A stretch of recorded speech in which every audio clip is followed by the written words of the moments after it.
11h05 sur Sud Radio, bonne matinée à vous. Dans quelques instants, c'est le petit-déj de l'actu et notre grand débat du jour avec nos invités pour parler de la question du jour que l'on vous pose suite à ces attentats hier à Kaboul revendiqués par Daesh. Peut-on faire confiance aux talibans pour lutter contre Daesh et le terrorisme islamiste? C'est la question qu'on vous pose sur nos réseaux sociaux et au standard 0826 300 300. Et pour l'instant, vous continuez de voter. Vous dites non toujours assez largement à 92%. Vous ne faites pas confiance aux talibans pour lutter contre Daesh et le terrorisme islamiste. Avec ce commentaire par exemple d'Evaljean qui nous écrit sur Twitter: je dis non, pas confiance aux talibans ni à nos politiques pour lutter contre le terrorisme. Trop de blabla, pas assez d'actes. Voilà pour cette réaction. Vous continuez bien sûr de réagir sur Facebook, sur Twitter, mais également vous nous appelez pour être avec nous à l'antenne pour donner votre avis sur ce débat avec nos invités. 0826 300 300. Mais d'abord, c'est à chaque qu'on en parle avec Clément Barguin. Hashtag on en parle sur les réseaux sociaux. Le pass sanitaire pourrait être prolongé au-delà du 15 novembre. Oui, Olivier Véran qui semble déjà préparer les esprits lors de sa conférence de presse hier. Le ministre de la Santé l'a affirmé, le pass sanitaire pourrait rester en vigueur après le 15 novembre. Ce pass, vous le savez, ne peut être prolongé au-delà du 15 novembre, sans quoi il nous faudrait un nouveau texte de loi qui serait à nouveau débattu au Parlement. Je ne dis pas que ça ne peut pas arriver, ça pourrait arriver si le Covid ne disparaissait pas de nos vies dans les 3 prochains mois. Ça pourrait arriver. Changement de discours. Pourtant, il y a encore quelques semaines, Olivier affirmait l'inverse. Et ça, de nombreux internautes n'ont pas manqué de le souligner. On écoute ce que disait Olivier Véran. C'était le 25 juillet devant l'Assemblée nationale. Ce pass sanitaire ne saurait donc être prolongé au-delà de la date du 15 novembre, qui est la date consensuelle entre les députés et les sénateurs réunis en commission mixte paritaire. Le 15 novembre, ce n'est pas si loin, et si nous pouvons nous en passer avant, évidemment, nous le ferons. Ça a bien changé en un mois. Et on imagine mal que d'ici... C'était la même personne. Oui, pourtant c'est la même personne. Et on imagine mal que d'ici 3 mois, le Covid disparaisse de nos vies. Alors, faut-il s'attendre à une prolongation du pass sanitaire ? Sur les réseaux sociaux, en tout cas, de nombreux internautes le redoutent. Les réactions sont nombreuses. Je n'en peux plus de ces mensonges. Marre d'être pris pour des cons. Comme un virus ne disparaît jamais, Véran est tranquille et nous imposera le pass. Voilà le genre de commentaires qu'on peut lire sur les réseaux sociaux. Les réseaux sociaux où les appels à la mobilisation pour ce 7e week-end de manifestations se multiplient. Des cortèges et des rassemblements anti-pass sanitaires sont une nouvelle fois prévus partout en France. Reste à voir l'ampleur de la mobilisation, mais comme une petite provocation, Olivier Véran affirmait hier que les dernières réticences sont en train de tomber face au succès du pass sanitaire. Pas sûr que ce genre de déclaration calme les esprits. Je pense pas, non. Ouais, c'est pas forcément une très bonne idée. C'est pas très intelligent, en tout cas. Merci à vous, beaucoup, Clément Barguin. Tout de suite, on ouvre le débat, le grand débat sur Sud Radio. Kaboul a subi hier des attentats revendiqués par Daesh. Le nombre de victimes est déjà très lourd. Les talibans ont, eux, de leur côté, condamné ces attaques. Mais peut-on leur faire confiance pour lutter contre Daesh et le terrorisme islamiste? C'est la question que l'on vous pose ce matin.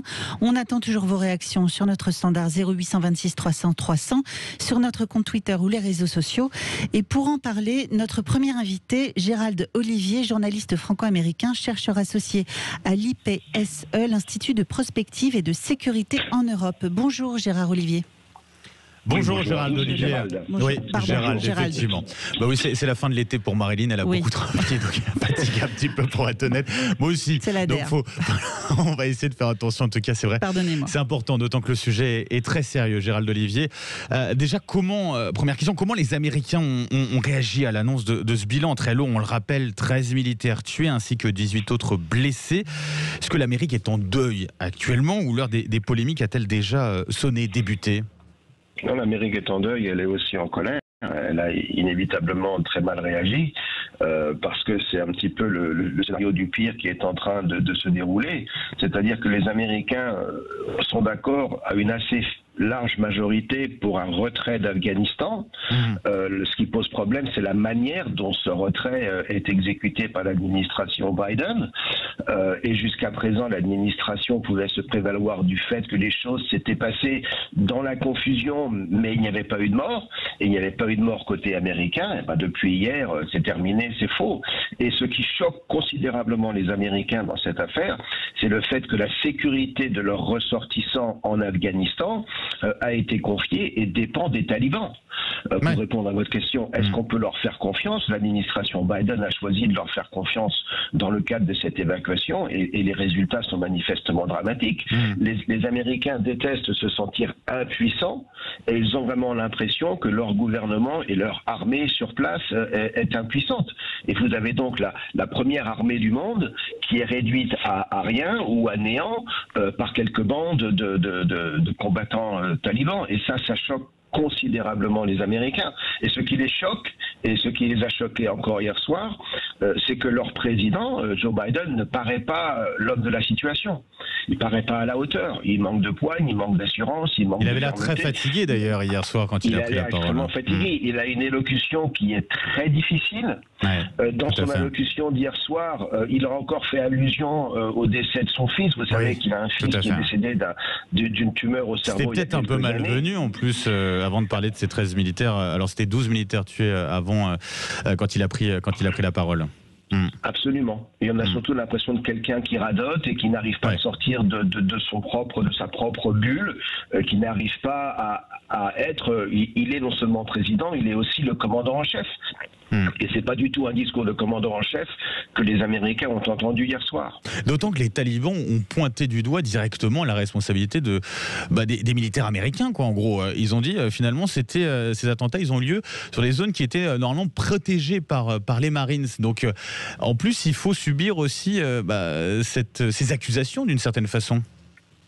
Absolument, et ça irrite encore plus les Américains. D'autant que ce qui se passe là, le gros problème de cette évacuation, c'est que elle était conçue dans un contexte où le gouvernement précédent, le gouvernement de M. Ashraf Ghani, serait toujours en place. Et à partir du moment où les forces, on va dire légitimes ou légales, celles qui ont été formées par les Américains, les fameux 300 000 soldats de l'armée afghane, à partir du moment où eux contrôlent la situation, l'évacuation pouvait se dérouler dans un certain ordre et on pouvait faire retirer les militaires, etc., etc. Le problème, c'est que ce gouvernement s'est effondré en quelques jours. Au contraire de tout ce que les spécialistes américains avaient annoncé, y compris le président, pas plus tard que le mois dernier. Déjà, ce scénario-là a choqué pas mal d'Américains en disant est-ce que nos gouvernants savent véritablement ce qui se passe sur place?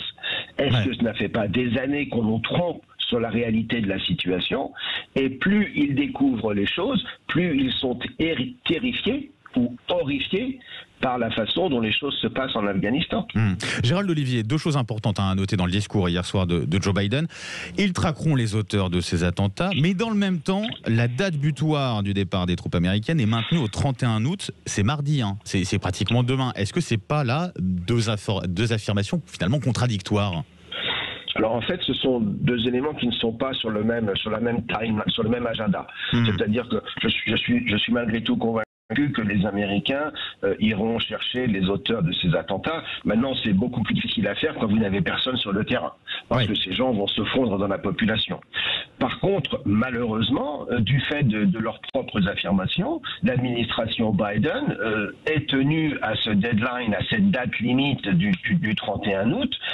Ils y sont tenus vis-à-vis de leurs engagements auprès des talibans, et aller au-delà de cette date les exposerait à des affrontements non plus avec des groupes terroristes que les talibans prétendent combattre, mais directement avec les talibans. Et aujourd'hui, les Américains ne sont plus du tout en position de force sur place. Ce qui veut dire que si l'évacuation doit se prolonger au-delà du 31 août, il va falloir que les Américains dépêchent de nouvelles troupes sur place.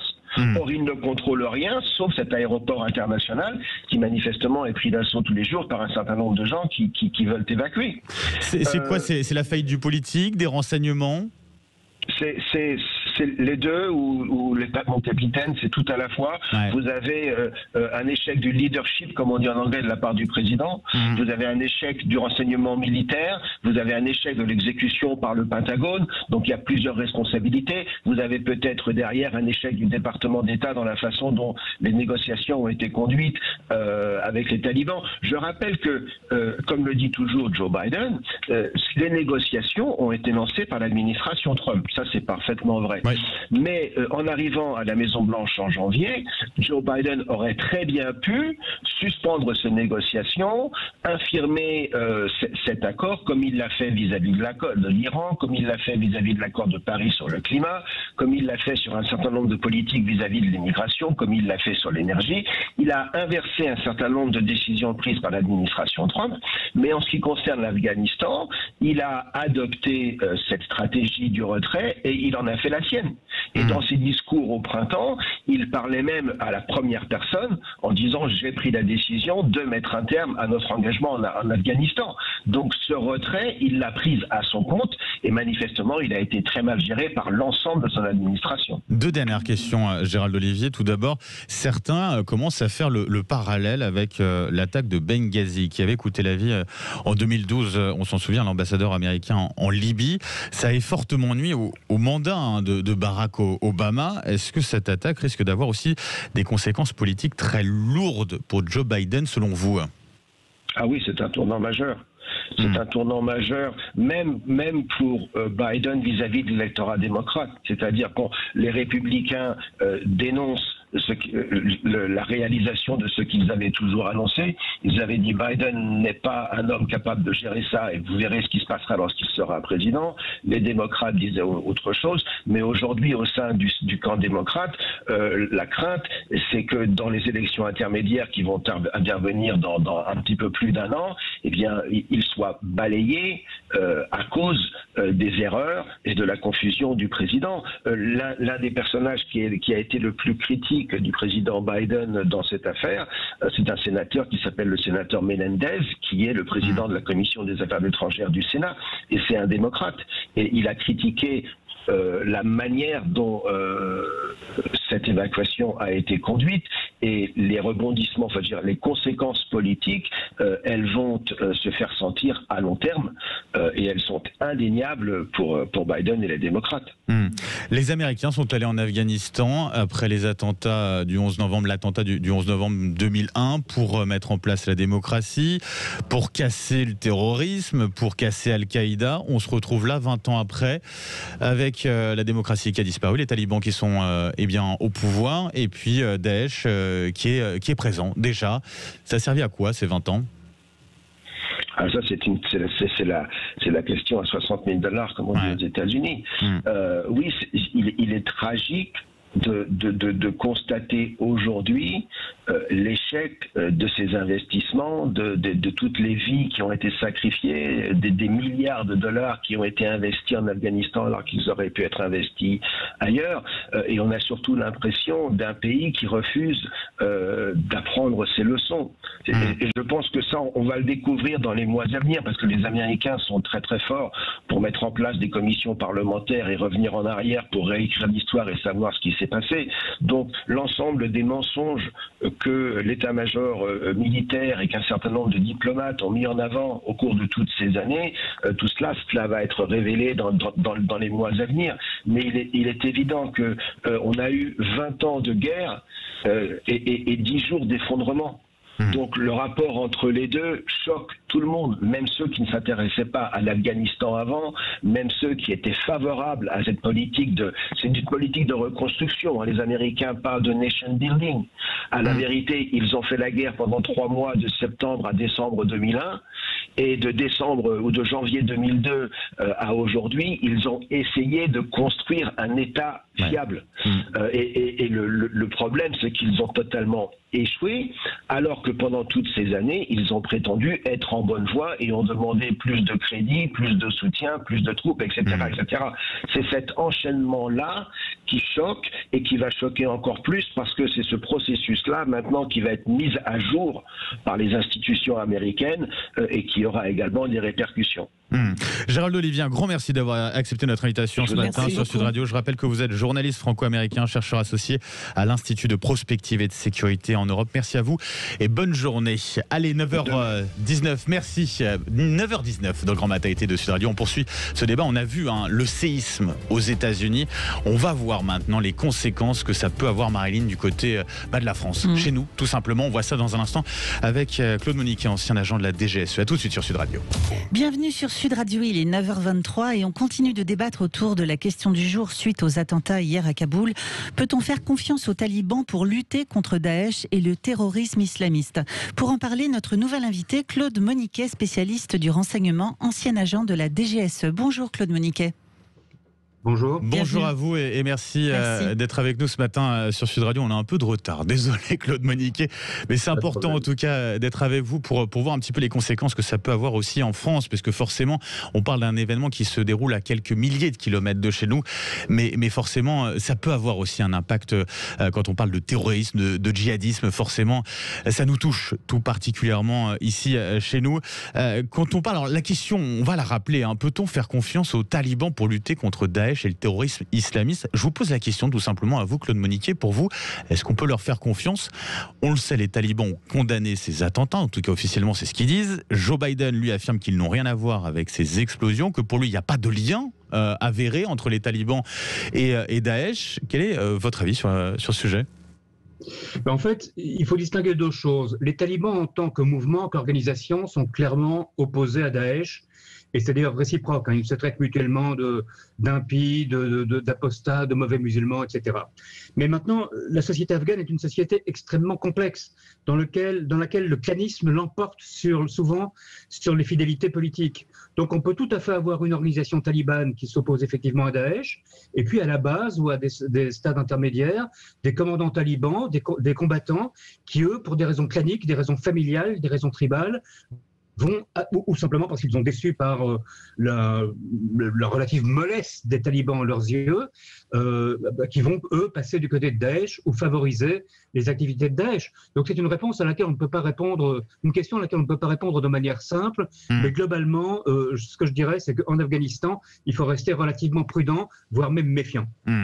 À l'inverse, finalement, de ce qu'on peut voir sur les grandes puissances, sur les États-Unis, sur Joe Biden en tout cas, sur ce qu'il nous annonce, sur ce qu'il nous dit, et puis ce qu'on peut voir aussi en France, globalement. J'ai l'impression, quand on entend Jean-Yves Le Drian, qu'on peut traiter avec ces talibans. Oui, mais je mettrais le cas des États-Unis un peu à part. Ouais. Sans tomber dans le simplisme, il y a toujours une certaine naïveté américaine face au monde. Rappelez-vous qu'avant le 11 septembre 2001, puisqu'on arrive au 20e anniversaire, les Américains ne juraient sur le Moyen-Orient que par leurs amis saoudiens, jusqu'au moment où ils se sont rendus compte que sur les 19 pirates de l'air, il y avait 17 Saoudiens. Là, ça leur a posé un petit problème quand même, ça a entraîné une remise en cause. On a la même chose en Afghanistan. Effectivement, le patron de la CIA a été à Kaboul discuter avec les talibans. Biden nous a dit que tout se passerait bien. Ouais. Et on voit que sur le terrain, c'est le contraire. Mais c'est une faiblesse à laquelle on est habitué.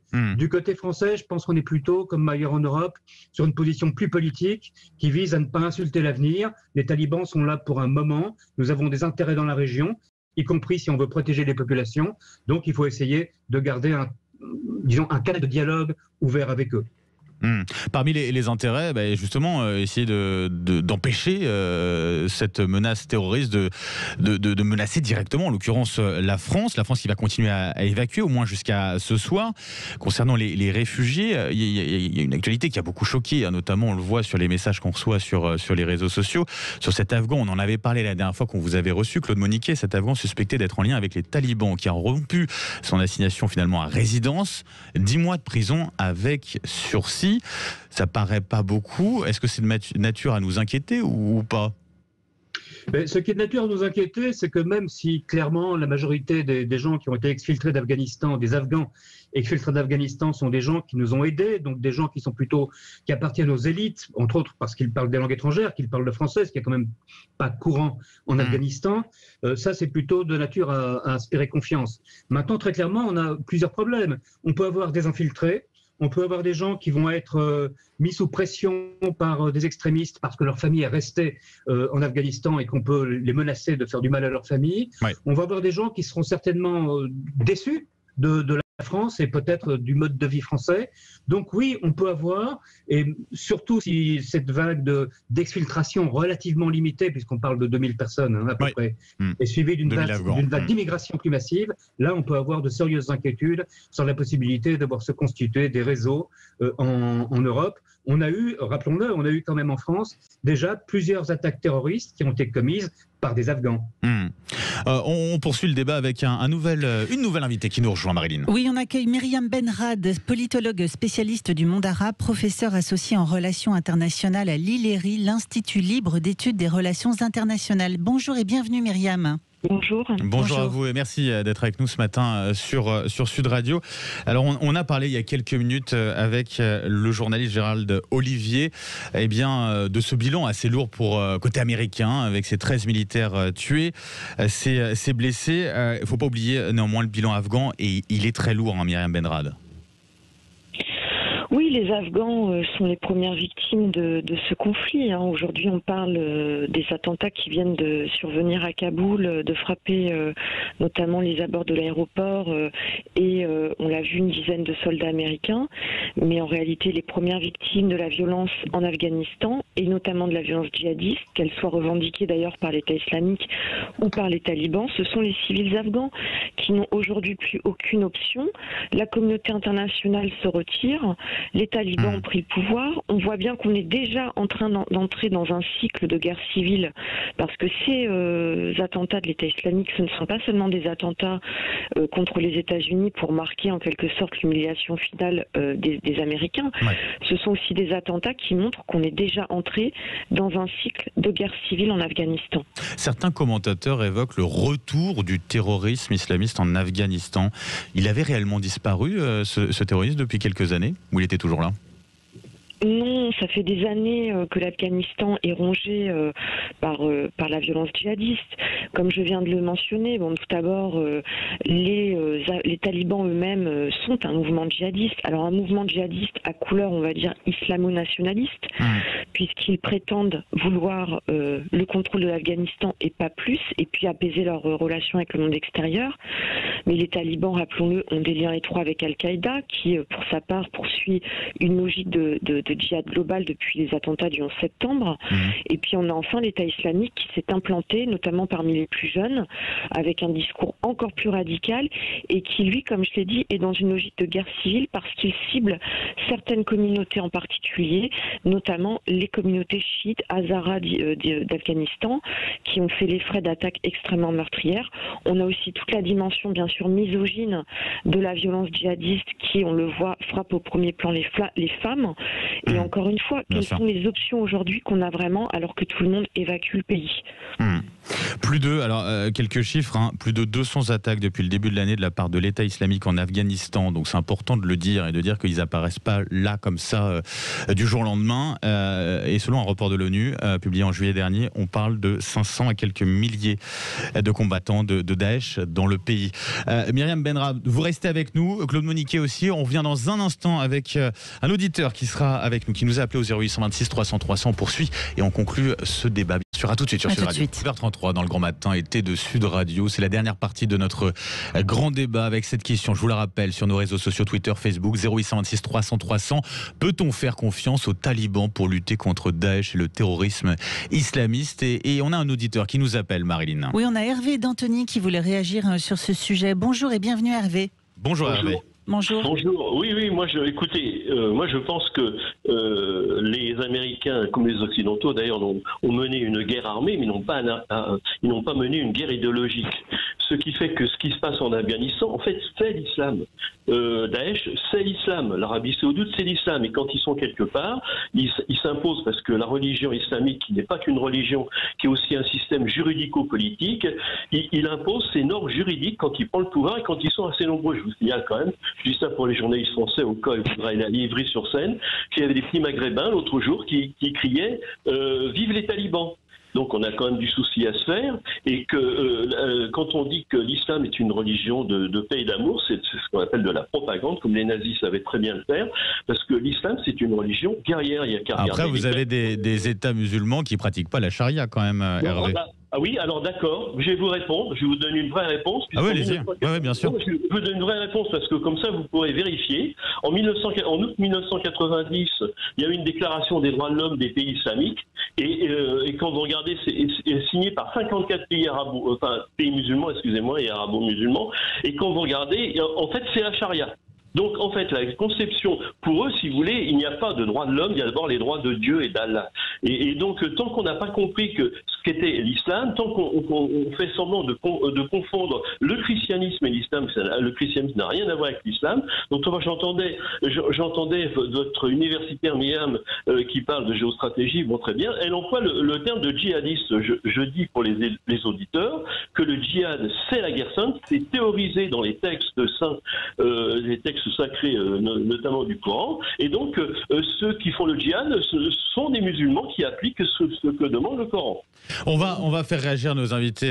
Hervé, merci de nous avoir appelés, en tout cas au 0826 300 300. Tout d'abord, Myriam Benrad, je rappelle que vous êtes politologue, spécialiste du monde arabe, professeur associé en relations internationales à l'Institut libre d'études des relations internationales. Alors, plusieurs choses dans ce que disait Hervé, mais l'idée pour sa part que, en gros, en fait, c'est l'islam égale islamisme. Donc ça, c'est une chose.